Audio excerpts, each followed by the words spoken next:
My name is Charles. I am 35 years old, and I once believed that love was the safest place in the world. I was wrong, but it took me many years to understand why. I lived in a quiet town with my wife, Emily. We had a white house with a small wooden fence and a narrow path that led to our front door. Every morning, I woke up before her. I went to the kitchen and made coffee for both of us. I liked to watch the steam rise from the cups. It made me feel calm. It made me feel like I was building something warm and steady. Emily always came down the stairs slowly. Her hair was soft and light, and she wore long sweaters that touched her knees. She smiled when she saw the coffee. I waited for that smile every day.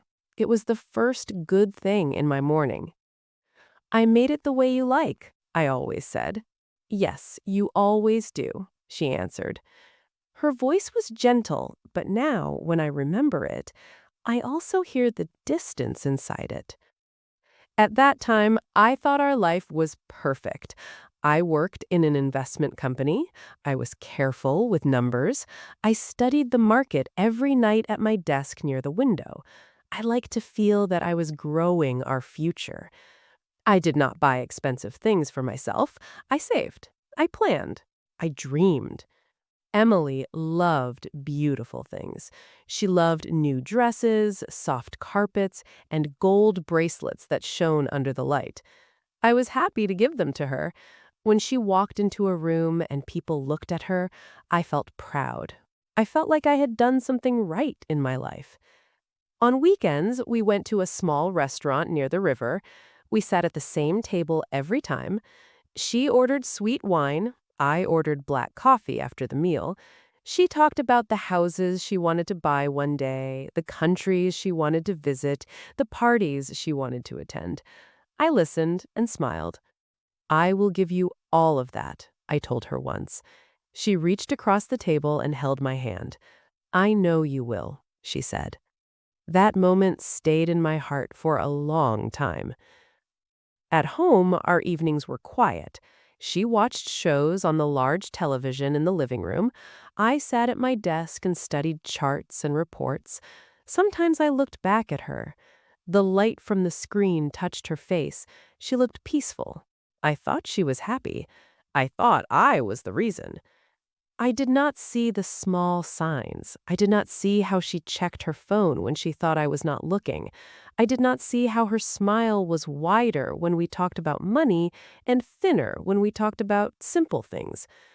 One night, I told her about a new opportunity. It was a large investment in a fast-growing technology project. My company was not part of it. It was something I found through a private network. It promised very high returns in a short time. "It is a big step," I said. "If it works, we will not have to wait for the future. The future will come to us." Her eyes became bright. I had never seen them shine like that before. "How much will you invest?" she asked. "Almost everything we have saved," I answered. "But I studied it for months. It is strong. It is real." She stood up and walked to me. She wrapped her arms around my shoulders. "You are so smart," she whispered. "You always know what to do." Her words filled me with energy.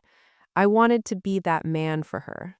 I wanted to be the man who could give her the life she dreamed about. From that day, my routine changed. I spent more time in my office. I made calls late at night. I moved our savings into the new investment. I watched the numbers every hour. At first, everything looked perfect. The value went up, the messages from the company were positive. They spoke about expansion, new partners, and global success. I showed the reports to Emily. "We are growing," I said, unable to hide my excitement. She hugged me again. She began to talk about a bigger house. She showed me pictures of cars on her phone. She sent me links to jewelry and designer bags. I laughed and said, "Slow down, let it become real first." But inside, I was also running with her dreams. Weeks passed. Then one morning, I opened my laptop and saw nothing. The platform did not load. The numbers were gone. I refreshed the page again and again. My hands became cold. I called the contact person. The number did not work. I checked the news. There was a short article about a financial investigation. The company's name was there. The word fraud was there too. My chest felt tight. I could not breathe for a moment. I sat in silence for a long time. The coffee in front of me became cold, but I did not touch it. When Emily came down the stairs, she saw my face and stopped. "What happened?" she asked. I tried to speak, but my voice was weak. "The investment, it is gone." She did not move. "What do you mean gone?" "It was not real. The money is gone." The room became very quiet. I could hear the small clock on the wall. She walked to the table and sat down slowly. "All of it?" I nodded. Her eyes changed. The warmth inside Ben disappeared. It was like watching a door close. For the first time in our marriage, she did not touch me. We spent the rest of the day in silence. I made calls, I sent emails, I spoke to lawyers. Every answer was the same. The money was gone. There was no way to bring it back. That night, she packed a suitcase. "Emily," I said, standing in the bedroom door, "we will fix this. I will work more. I will start again." She did not look at me. She folded her dresses and placed them inside the suitcase. "I did not marry you to live like this," she said. Her words did not sound loud, but they broke something inside me. "We still have each other," I whispered. She closed the suitcase and finally looked at me. There was no anger in her face. There was only cold distance. "That is not enough for me," she replied. When she walked out of the house, I did not follow her. I stood in the living room and listened to the sound of her car leaving. It was a soft sound, but it stayed in my ears for a very long time. That night, I sat at my desk, but I did not open my laptop. The chair across the room was empty. The television was dark. The house was too big for one person. For the first time in my life, I understood how loud silence could be. I still made 2 cups of coffee the next morning, but one of them stayed untouched. The days after Emily left moved very slowly. Morning and night felt the same. I woke up early because my body did not know how to sleep longer. I still walked to the kitchen and made coffee, but now I used only 1 cup. I placed it in the center of the table and sat in front of it. The chair across from me was empty. I looked at it many times without knowing why. I lost my job 2 weeks later. My company said I was distracted. They said I was not the careful man I used to be. They were right. I could not focus on numbers anymore. Every chart looked like a memory of my mistake. I packed my things from my office into a small box. My desk, which once felt like the place where I built our future, was now just a piece of wood with dust on it. When I came home that day, I opened the door and stood inside for a long time. The house was too quiet. It felt like a hotel room where no one stayed. I sold many things to pay the bills. The large television went first, then the second car, then the gold watch Emily had given me on my birthday. I held it in my hand for a long time before I placed it on the counter of the shop. The man there asked, "Is it a gift?" I nodded. He said nothing more. He just gave me the money. At night, I sat on the floor because the sofa was gone. I leaned against the wall and closed my eyes. I tried to remember the sound of Emily's voice when she was happy. It was getting harder to remember. I found a small job in a storage warehouse at the edge of town. It was simple work. I carried boxes, I wrote numbers on forms, my hands became rough, and my back hurt at the end of the day. But I liked the tired feeling. It helped me sleep. The people there did not know my past. They did not know about the house, the investment, or the woman who left. To them, I was just Charles, the quiet man who worked without talking too much. During lunch breaks, I sat outside on a wooden bench. I ate bread and drank water. Sometimes I watched cars pass on the road. Each car carried someone with a life, a story, a reason to move forward. I wondered if I still had a direction. One afternoon, my old friend Daniel visited me. He had heard about everything. "I tried to call you," he said. "I know," I answered. I did not want to talk. He looked around the small room I was renting now. It had one bed, one table, and a narrow window. "You were always the strongest among us," he said quietly. I shook my head. "No, I was just the one with the most money." He sat beside me. "Money is not strength." His words stayed in my mind after he left. That night, I thought about my marriage for the first time without anger. I saw the small details more clearly. I saw how Emily's happiness always followed the same direction as our bank account. I saw how I measured my value by what I could give her. I asked myself a question that made my chest feel heavy. Did she ever love me, or did she only love the life I created? I did not have an answer, but the question itself began to change me. Days turned into months. I worked more hours. I saved small amounts of money. I learned to live with less. I learned to cook simple meals. I learned to walk instead of driving. Sometimes, when I passed a jewelry store or a restaurant we used to visit, I felt a sharp pain in my chest. It was not anger. It was the memory of the man I used to be. One evening, Daniel invited me to a small gathering at his house. I did not want to go, but he insisted. "There will be no questions," he promised. I went. People talked and laughed in the living room. The air smelled like warm food. For the first time in a long time, I heard music again. That was when I saw Emily. She stood near the window, wearing a red dress I had never seen before. Beside her was a tall man in an expensive suit. His watch shone under the light. His shoes were perfect. Emily looked different. She looked brighter, more alive. When she laughed, she placed her hand on the man's arm. Daniel touched my shoulder. "I did not know she would come," he whispered. "It's fine," I said, but my voice felt far away. Emily saw me. For a moment, her smile stopped. Then she walked toward me. "Charles," she said, as if she was greeting an old neighbor. "Hello, Emily." "This is Victor," she said, turning slightly to the man beside her. "My husband." The word husband moved through my body like cold air. Victor extended his hand.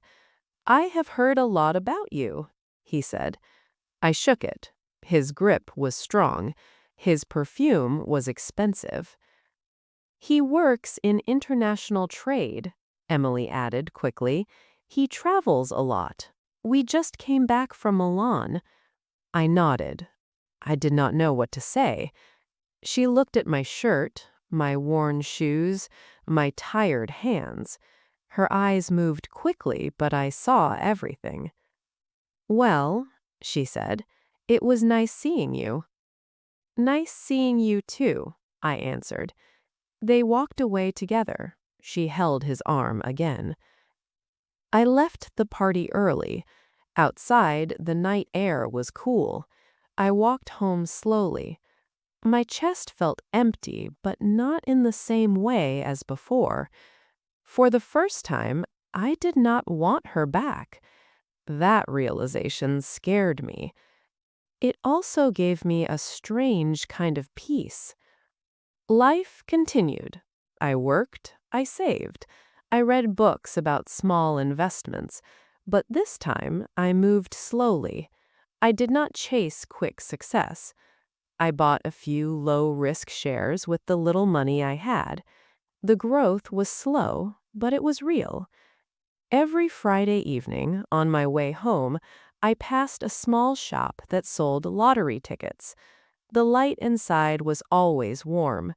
People stood in line with hope in their eyes. I never went in. I told myself that I did not believe in luck anymore. I believed only in hard work and time. But one night, after a long week, I stopped in front of the shop and looked through the glass. A man inside laughed as he held a ticket in his hand. An old woman counted her coins carefully. The air inside looked simple and human. I opened the door and stepped in. The seller smiled. "First time?" he asked. "Yes," I said. "Choose any numbers." I looked at the paper for a long time. I did not choose numbers that meant anything. I just picked the ones that felt quiet in my heart. When I paid for the ticket, I did not feel excitement. I only felt calm. It was a small piece of paper. I placed it in my wallet and forgot about it. At that time, I did not know that this small action would open a new door in my life. The days after I bought the lottery ticket were the same as all the others. I woke up early, I went to work. I carried boxes, I wrote numbers on forms. My body moved in a steady rhythm that did not ask for hope. I did not check the ticket, I did not even think about it. Life had taught me to expect very little. One Monday morning, Daniel called me while I was at the warehouse. "Charles," he said, his voice shaking, "where are you?" "At work," I answered. "Why?" "Are you sitting down?" I looked at the box in my hands. "No." "Sit down," he said. I placed the box on the floor and sat on a wooden chair near the wall. The other workers moved around me, but their voices became distant. "Tell me," I said. "Your numbers," Daniel whispered. "They are on the screen. You won." I smiled a little because I thought it was a joke. "Won what?" "The lottery, Charles. The big prize. All of it." The chair under me felt suddenly too small. I stood up again, then sat down again. "That is not possible," I said. "I am looking at it right now," he replied. "I checked it 3 times. It is your ticket." My hands began to shake. The warehouse, the boxes, the noise, everything moved away from me. I could hear only my breathing. I went to the small office and opened the website. The numbers were there. My numbers. I took the ticket from my wallet. The paper was soft from being folded for many days. I placed it on the table and compared each number slowly. Each one was the same. My heart began to beat so loudly that I had to hold the edge of the table. For a long time, I did not move. I did not shout. I did not cry. I only looked at the ticket as if it were a fragile object that could disappear if I touched it too hard. The manager came into the office. "Charles, are you okay?" I nodded, but my eyes were full of something I had not felt in a long time. Not excitement, not happiness. It was something deeper. It was the feeling that life had just given me a second chance. I did not return to work that day. I walked home with the ticket in my pocket. The sky was clear. People passed me on the street. Cars stopped at the red light. Everything looked normal, but inside me, something had changed. In my small room, I sat on the bed and placed the ticket on the table. I looked at the walls, at the narrow window, at the simple chair. "This room saved me," I said softly. "This room taught me who I am."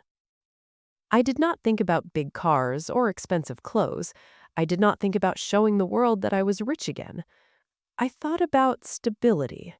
I thought about building something that could not disappear in one night. The next months were quiet and full of careful decisions. I spoke to honest financial advisors. I learned about long-term investments, real businesses, and safe growth. I bought a small office. I started a logistics company with the experience I gained in the warehouse. I visited the workers every day. I knew their names. I carried boxes with them sometimes. They did not see me as a distant owner. I was one of them. The company grew slowly, but it grew on strong ground. 2 years later, I stood in front of a new house. It was large, but not like the one I had before. It had wide windows and a garden with simple trees. Inside, the furniture was comfortable but not loud. Every object in that house had a purpose. Nothing was there to impress anyone. I made my coffee in the morning and walked through the quiet rooms. The silence was no longer heavy. It was peaceful. One afternoon, Daniel visited me. We sat in the living room. "You built all this again," he said, looking around. "Yes," I answered. "Do you miss her?" he asked carefully. I took a long time before I replied. "I miss the man I was when I loved her, but I do not miss the life." He nodded as if he understood. That evening, after he left, I walked through the garden. The air was warm. The light from the windows fell softly on the ground. A car stopped in front of the gate. I knew that car. My steps became slower. Emily stood outside. She wore a simple dress, no gold, no shining bag. Her face looked thinner. Her eyes looked tired. For a moment, we just looked at each other. She walked toward me. Her movements were careful, like someone entering a place that did not belong to her anymore. "Charles," she said. Her voice was not the same. "I heard about your company, your house, everything," she continued. "You did it again." I said nothing. She held her hands together. "Victor, he was not what I thought. He had nothing. Everything was a lie. The trips, the clothes, the parties, they were all borrowed." Her eyes filled with tears. "I thought money was safety," she said. "I thought it was love." The garden was very quiet. "I was wrong," she whispered, "and I lost the only person who ever truly cared for me." Her words moved through me slowly. I felt the past and the present standing side by side inside my chest. "I am not here for your money," she added quickly. "I am here for you, for us, if there is still an us." For a long time, I did not speak. I looked at her face and saw the girl who once sat across from me in the small restaurant near the river. I saw the woman who walked out of our house with a suitcase. I saw all the years between those two moments. "I waited for you when I had nothing," I said quietly. "Not for your help, only for your presence." Tears ran down her face. "I know, and I was not there." The truth stood between us like a clear wall. We stood in the garden for a long time without moving. The evening light rested softly on the ground. A small wind passed through the trees and touched our faces. It felt like time itself was walking slowly around us, waiting for my answer. Emily took a step closer. I could see the lines on her face that were not there before. Life had spoken to her in a language she did not know in the past. "I was afraid of a small life," she said in a low voice. "I was afraid of losing comfort. I did not understand that I was losing something much bigger." Her words were careful, like someone carrying glass in their hands. "I wake up every day with regret," she continued. "I remember the mornings when you made coffee. I remember how you looked at me like I was the most important person in the world. No one has ever looked at me like that again." My chest felt tight. but not with the same pain as before. This feeling was calmer. It was clear. It was honest. "I am not that man anymore," I said. She closed her eyes for a moment. "I know, but I am not the same woman either. I learned what it means to have everything and still feel empty." We walked slowly toward the house. She looked at the windows, at the garden, at the quiet space that I had built with patient years. "You did all this alone?" she asked. "Yes," I answered. "You must have been very lonely." I was, but the loneliness taught me something. She waited for me to continue. "It taught me to see myself without someone else's eyes. It taught me that love is not something you prove with money. It is something that stays when there is nothing to give." She began to cry, but her crying was quiet. There was no drama in it, only truth. "I did not know how to love you without what you gave me," she said. "Now I know, and I came back because I want to love you the right way." Her words were the ones I had once dreamed of hearing. Years ago, I would have opened the door immediately. I would have forgotten everything and held her in my arms. But the man standing in the garden was not that man. I looked at her hands. They were empty. No gold, no bright nails, only simple skin and small, trembling fingers. I felt kindness in my heart. I felt forgiveness, too, but I did not feel the old love. "I forgive you, Emily," I said. She lifted her head quickly, hope shining in her eyes. "But I cannot go back," I continued. The hope in her face broke slowly, like thin ice under warm water. "I loved you with everything I had," I said. "And when you left, I thought I lost my life. But I did not. I found it." She tried to speak, but no words came. "I built this life from the ground," I went on, "not to show the world that I am rich again. I built it to live in peace. And peace came when I stopped asking for someone to stay." The silence between us was deep, but it was not cruel. "You are a part of my past," I said gently, "and I am grateful for that past because it made me who I am now, but you are not my future." Tears moved down her face without sound. "I came too late," she whispered. "Yes," I answered, not with anger, not with pride, but with simple truth. We stood there one last time, looking at each other. There was no hate in my heart. There was only a soft goodbye. She turned and walked toward the gate. Her steps were slow, but she did not look back. I watched until she disappeared from the road. That night, I walked through the rooms of my house. The lights were warm. The air was calm.